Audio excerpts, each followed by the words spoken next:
Hoje a gente vai falar um pouquinho sobre como funciona a profecia no nosso mundo. Eu sou Yair Alon e esse é o Zohar Diário.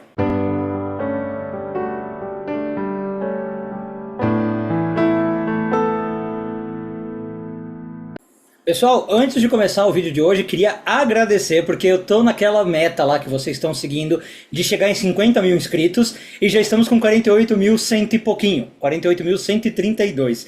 Então acho que vocês estão entrando na meta comigo e obrigado, o número tá subindo a cada tanto, logo logo a gente bate esses 50 mil. Então obrigado por vocês que estão se inscrevendo no canal, convidando gente para se inscrever, fico muito feliz. Como eu digo, essa meta não representa nada muito concreto, é uma meta mais para se divertir, mas é muito legal saber que vocês estão entrando nessa e que eventualmente a gente chega nos 50 mil. Bem, e essa semana a gente continua a ler a porção de Trumá, aliás logo logo o Zohar Diário faz aniversário, né, a partir da semana que vem, terça-feira. Essa semana continuamos em Trumá e hoje estamos focando nos parágrafos de 80 a 81 do Zohar, nono ano de leitura. Bom, o Zohar continua discutindo um pouquinho o que a gente viu no vídeo de ontem, né, que apareceu lá uma profecia sobre o último exílio do povo de Israel, que é o exílio de Edom. Só que o Zohar pega essa parte para falar que existem várias maneiras com que Deus se comunica com os profetas. Talvez até conosco, a gente pode pensar assim, embora a gente não seja necessariamente um profeta. E o Zohar fala para nós que isso acontece através de 6 níveis distintos. E que tem nomes em hebraico. Quando a gente traduz, eu vou tentar aqui traduzir para vocês, às vezes esses nomes ficam parecendo muito iguais, né? Mas existem nuances que eu vou tentar, como eu falei, passar para vocês. E obviamente que esses níveis, então, de profecia representam níveis diferentes de uma revelação divina. Ou seja, nem toda profecia é tão forte, tão clara como a gente pode imaginar. Existem níveis de qualidade. O que o Zohar sempre vai falar é que não existe uma profecia que seja absolutamente clara, perfeita e fácil de você enxergar, tá? Por quê? Porque isso seria muito para um profeta ou para um ser humano suportar. Não há ser humano que consiga suportar uma revelação divina plena, total, né? Então existem esses níveis. O primeiro nível que o Zohar fala se chama Bemahazé, ou seja, é quando Deus se revela ou revela uma mensagem através de uma visão direta.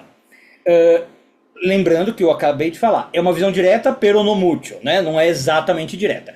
É a visão mais clara e reveladora que alguém poderia ter, tá? Só que o próprio Zohar fala que parece um sonho vívido. Sabe quando você tem aquele sonho que parece muito real? É isso, esse é o máximo da visão que você vai ter. Você não consegue ter uma visão de achar que está acordado. É um sonho vívido, tá? E uma das coisas que distingue essa visão é que ela não exige interpretação. Às vezes a gente recebe mensagem do universo, mas ela vem, digamos, cifrada, né? Ela vem simbólica tal, como em sonhos. Aqui não, ela vem direta. Depois o segundo nível se chama Berrazon. Berrazon significa literalmente na visão, como eu falei, fica aparecendo o mesmo termo. Mas a gente poderia dizer que é a profecia por inspiração, como a maioria de nós imagina um profeta, né? Então é uma pessoa que recebe uma inspiração divina, e essa visão já vem simbólica. Então, frequentemente, ela é enigmática. Ela precisa ser analisada. Por exemplo, um profeta vê, sei lá, vou chutar aqui, um tigre comendo um cordeiro. E aí ele tem que interpretar o que é esse tigre, o que é esse cordeiro. Tá? Depois, a gente tem um terceiro nível que se chama Berrizayon, que eu poderia chamar como uma aparição fugaz. Vou fazer um paralelo do mundo aqui que não é das profecias, mas sabe quando você às vezes tem uma percepção de canto de olho, que passou alguém, que tem um vulto, que tem alguma energia, né? E aí geralmente você tenta olhar e não tem nada. Às vezes a percepção do profeta é assim. É uma percepção rápida, intensa, ele tem certeza que ele viu alguma coisa, mas é de canto de olho, digamos assim, né? Não é o foco da mente dele, não é o centro da mente dele, tá? E traz uma mensagem ali muito pontual, muito essencial. Depois o quarto nível que a gente tem se chama Berrazut. De novo, poderia ser traduzido como uma visão, mas seria uma perspectiva revelada. Esse nível, ele é quando a gente tem assim uma compreensão profunda da realidade. Sabe quando de repente você tem um insight, não material, tá? Estamos falando de um insight espiritual. De repente você tem um meme, né, que o pessoal faz assim, tipo, explodiu a cabeça. Parece que encaixou algum fato. Isso é um tipo de profecia. É o quarto nível. O quinto é comunicação verbal direta, chama Bedavar, com palavra. Deus fala através de uma palavra. Então, é uma profecia que você recebe ou por palavra ou com diálogo, eventualmente você consegue dialogar com Deus, Não vem imagens, não vem símbolos, você só ouve, né? Eu costumo brincar que algumas pessoas têm vídeo, algumas pessoas têm áudio. Algumas poucas têm áudio e vídeo. Esse é o caso do áudio, você só recebe a mensagem por voz, né? Claro que estamos falando de uma mensagem divina, não outros tipos de mensagem. A gente pode receber mensagem da Clipá, pode receber mensagem por necromancia, aí são outras questões. E a última é Bemassá, que é o que o Zohar vai falar que aconteceu no vídeo de ontem, na profecia sobre Edom. Bemassá literalmente significa um fardo profético. Então é um tipo de revelação que quando você percebe o que está acontecendo, é uma profecia, mas ela te traz um peso emocional e te traz um peso espiritual, exigindo, inclusive, grande resistência do profeta para pegar aquela profecia e principalmente para transmitir. Então de onde que o Zohar tira essa informação? O Zohar vai lembrar para nós que esse termo Massá aparece na profecia de Edom, como eu falei, mas Moisés também menciona isso. Então muita gente às vezes acha que ser profeta, digamos, é uma coisa fácil, né? Ah, eu tenho contato com Deus, é maravilhoso. Pelo contrário, é uma responsabilidade muito grande e principalmente nesse nível.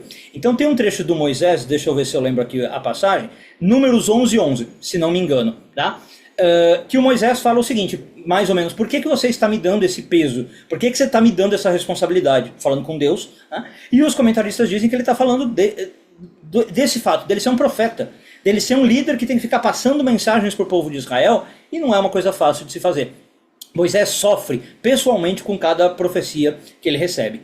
Então, o Zohar vai dizer que nenhuma profecia que a gente tem, nenhum tipo de mensagem que a gente tem, é uma experiência direta da luz divina. Tá?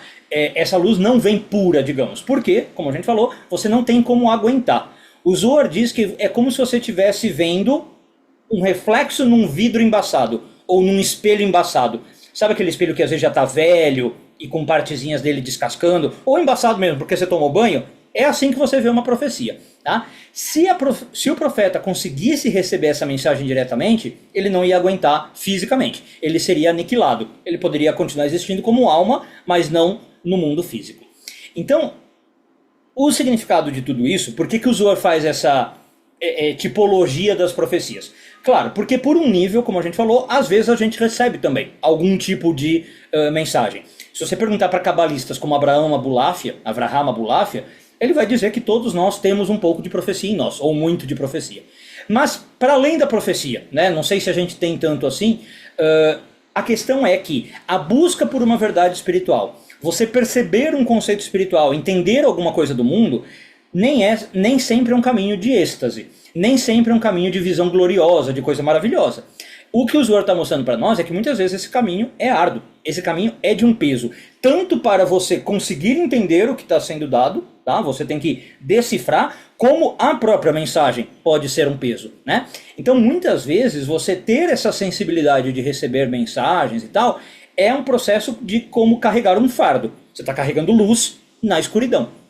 Então por isso que muitas vezes alguns cabalistas vão falar o seguinte, olha, até é bom se você tem essa sensibilidade, às vezes você não dá muita bola, não dá incentivo para isso, porque não é fácil necessariamente você ficar recebendo esse tipo de mensagem. Agora, quando você recebe, ainda tem o fardo que eu falei, de interpretar, né? Porque geralmente essas mensagens vêm pela névoa de existência. Agora, a pergunta então que o Zohar vai falar é, como você se relaciona com esse tipo de mensagem, né? Você tem, você não tem, quando elas vêm você vê como um fardo, não vê como um fardo, e a ideia é que você tente fazer o processo sempre o mais leve possível. A gente pode dizer que esse é sempre um objetivo da Kabbalah, né? Se a gente está sofrendo por algo, se alguma coisa está pesada, está com um fardo, é melhor a gente polir, digamos, aquela situação, para que ela não seja esse fardo para nós. E aí o Zohar então termina dizendo que a maioria dos profetas tinham essa vida de fardo e eles expressam isso em suas palavras, mais ou menos revelado, mas se você lê a história dos profetas, você sempre encontra esse fato ligado à vida deles. Um bom dia a todos e tudo de bom.